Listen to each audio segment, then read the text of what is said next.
राम एक रेडियो को उसके मूल्य के 3/4 दाम में खरीदता है तथा उसके मूल्य से 20% अधिक दाम में बेच देता है, तो राम का लाभ प्रतिशत क्या है? यानी एक रेडियो खरीदता है, कितने में खरीदता है? जो उस पर मूल्य है ना अंकित, उसका 3/4 दाम में। तो हम मानते हैं कि रेडियो पर अंकित मूल्य कितना था, 100 रुपये मान लेते हैं। तो इसके 3/4 पर 100 का 3/4 यानी 100 के 4 टुकड़े करके उसका 30 हिस्से में खरीदता है, यानी कॉस्ट प्राइस 3/4, यानी 100 का 3/4 कितना हो जाता है? 3/4, 4 एकम 4, 25 चौके 100, यानी 25 या 75, अर्थात वो 75 में खरीदता है।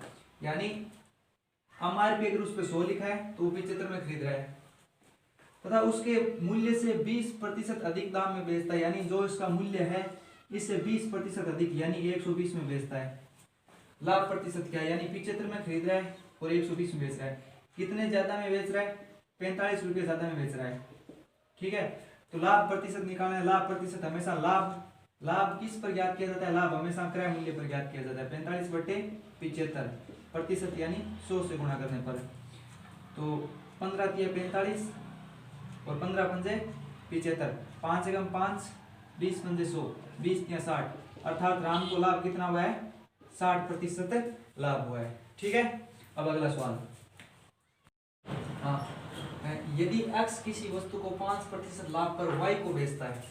सवाल को ध्यान से पढ़ना है कि x कोई वस्तु है, उसे 5% लाभ पर y को बेचता है। अब y है, उसी वस्तु को 20% लाभ पर, y उसी वस्तु को 20% लाभ पर z को बेच देता है। अब z भी उसी वस्तु को 25% लाभ पर p को बेच देता है। तो p ने लास्ट में जब z को कुल भुगतान किया है तो कितना किया है? 2520 रुपये का भुगतान किया है।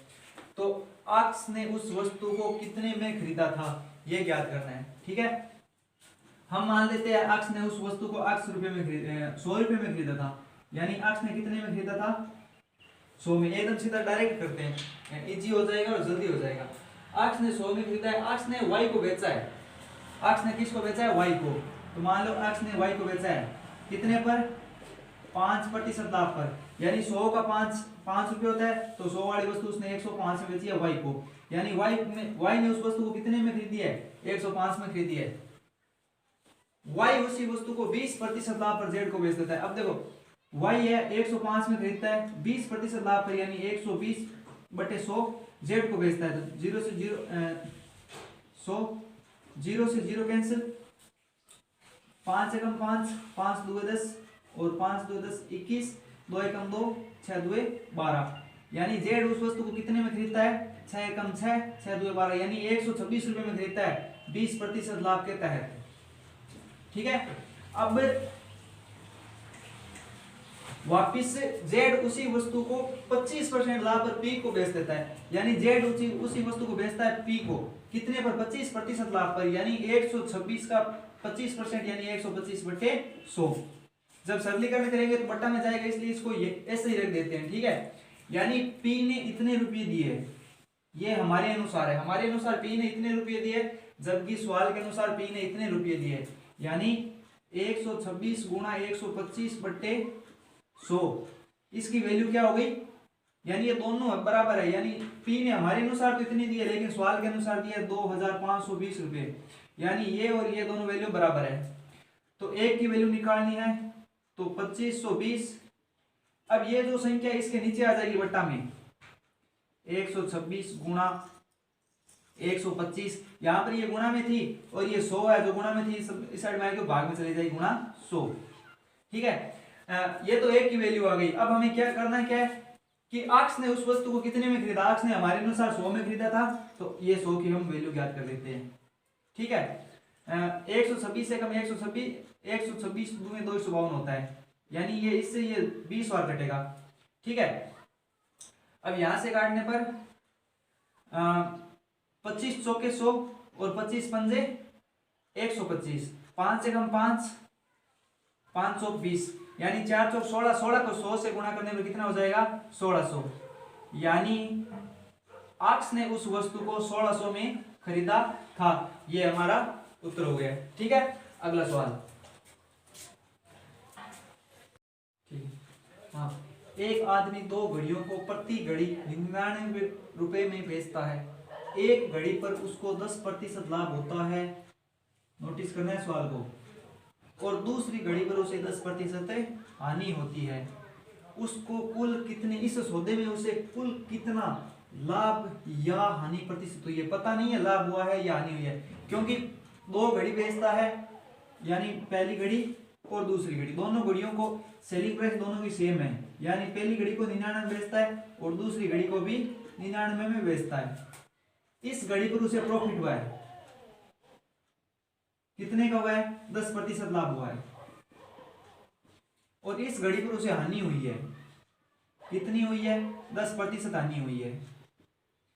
तो अब बताना है कि उससे कुल लाभ या हानि प्रतिशत बताना है, ठीक है। सपोज करो 10% लाभ हुआ है, यानी अगर 100 वाली वस्तु होती तो ये 10% लाभ में बेचता कितने में, 110 में, यानी हमने 100 वाली वस्तु को माना कि 10% लाभ पर ये 110 में बेचेगा, हमारे अनुमान के आधार पर तो 110 में बेच रहा है, लेकिन सवाल में क्या कह रहा है, 99 में बेच रहा है, यानी 110 की वैल्यू कितनी हो गई, 99 हो गई, तो एक की वैल्यू कितनी होगी, 99 बटे 110। याद क्या करना है, घड़ी का असली लाभ हानि प्रतिशत याद करना है, 100 पर क्या होगा, तो 0 से 0 कैंसिल, 11 9 99, 9 को 10 से गुणा करने पर 90, यानी ये घड़ी उसने किस में खरीदी थी, 90 रुपए में खरीदी थी, क्योंकि हमने 100 क्या ज्ञात किया, हमने 100 क्रय मूल्य माना था, तो हमने इस क्रय मूल्य की वैल्यू ज्ञात की है कि उसने कितने में खरीदा, इस घड़ी को उसने 90 में खरीदा। अब दूसरी घड़ी है, उसको उसने 10% हानि में बेचा है, हमने मान लिया कि 100 में खरीदा है तो 90 में बेचा है, क्योंकि 10% हानि है यानी 90 में बिकेगा, तो 90 की वैल्यू यहाँ पर कितनी हो गई, हमारे अनुसार 90 है, लेकिन सवाल के अनुसार कितने में बेच रहा है, 99 में बेच रहा है, तो 90 की वैल्यू होगी 99, तो एक की वैल्यू कितनी होगी, 99 बटे 90। याद क्या करना है, क्रय मूल्य याद करना है, तो 100 की वैल्यू कितनी होगी,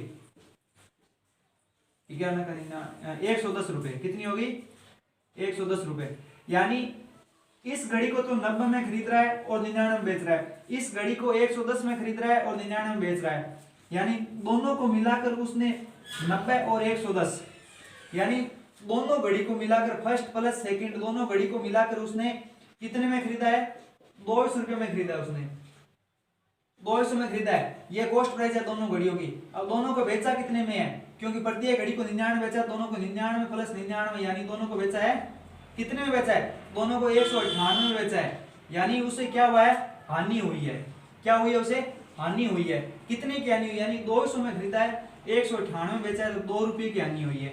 2 रुपये की हानि किस पर हुई है, 2 रुपये की हानि हुई है 200 पर, क्योंकि उसका हानि हमेशा, हानि या लाभ प्रतिशत हमेशा क्रय मूल्य पर ज्ञात किया जाता है, तो क्रय मूल्य यानी उसने दोनों घड़ियां 200 में खरीदी थी, 2 रुपये की हानि हुई है, तो हानि प्रतिशत यानी 100 पर, 0 से 0 कैंसिल, 2 एकम 2, 2 से 2 कैंसिल, यानी कुछ नहीं बचा, 1 बचा, यानी उसे 1% हानि हुई है। ओके, ठीक है, अगला सवाल। नेहा ने एक भवन के लिए एक प्लॉट 15,000 में खरीदा और तत्काल इसे 8 माह पश्चात देय धनराशि यानी 16,640 में बेच दिया। 15,000 में खरीदा है, 16,640 में बेच दिया, 8 माह के बाद बेचा है। यदि ब्याज की दर 6% प्रति वर्ष हो तो उसका लाभ प्रतिशत क्या है, यानी करना क्या है कि 15,000 में उसने खरीदा है, 16,640 में उसने बेचा है, देय धनराशि यानी 8 माह के पश्चात बेचा है उसे, 6% वार्षिक ब्याज, यानी इसका पहले तो ब्याज निकालना पड़ेगा, जो ब्याज होगा ना उसके साथ ब्याज को हम इसके साथ ऐड करेंगे, वो हमारा क्रय मूल्य होगा, क्योंकि उसके 15,000 पर 8 महीने का ब्याज लगा है, ठीक है। तो पहले हम ब्याज याद करते हैं, ब्याज साधारण ब्याज ही है, साधारण ब्याज, साधारण ब्याज का सूत्र होता है मूलधन गुणा समय गुणा दर बट्टे 100। देखो यहाँ पर समय जो 8 माह दिया है, हम इसको माह को वर्ष में बदलते हैं, यानी 8 माह है, एक वर्ष में कितने माह होते हैं, 12 माह होते हैं, यानी 8/12 हो जाएगा ये साल, ठीक है। यहाँ इसको सरलीकरण करने पर कितने हो जाएगा, 4 से 2/3, यानी 2/3 यह वर्ष है, ठीक है। तो मूलधन हमारा है 15,000 गुणा समय हमारा क्या है 2/3 वर्ष, 2/3 गुणा दर हमारी है 6% और बटा 100 हो गया, ये 100 हो गया। ठीक है, 2 0 से 2 0 कैंसिल, 3 से ये कैंसिल कितने बार, 2 बार, यानी 2 दूनी 4, 15 का 60, यानी 600 रुपये क्या हो गया, ब्याज हो गया। अर्थात 15,000 तो इसने प्लॉट के उस वक्त चुकाए थे और 600 रुपये इसने ब्याज के दे दिए, तो इसने 15,600 रुपये 15,600 रुपये इसने क्या किया है, इसका कुल पे हो रहा है प्लॉट के लिए।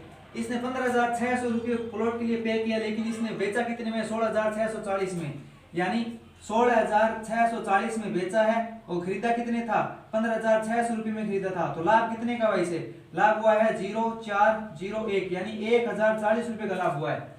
हमें ज्ञात क्या करना है, लाभ प्रतिशत ज्ञात करना है। तो लाभ 1,040 रुपये का हुआ है। लाभ किस पर हुआ है, लाभ हमेशा क्रय मूल्य पर होता है। क्रय मूल्य इसका 15,000 नहीं होगा, क्रय मूल्य ये ब्याज सहित होगा, क्योंकि इसने 8 माह के पश्चात बेचा था। ठीक है, तो 8 माह के पश्चात बेचने पर इसका क्रय मूल्य 15,600 हो जाएगा। तो 15,600 पर इसका ब्याज होगा और प्रतिशत हमेशा 100 पर निकाला जाता है। ठीक है, 2 0 से 2 0 कैंसिल। अब इसको हम काटते हैं, 2 से 26 से काटने पर 26 से 26 छक्का 156 होते हैं। ठीक है, 26 चौको 104 होता है।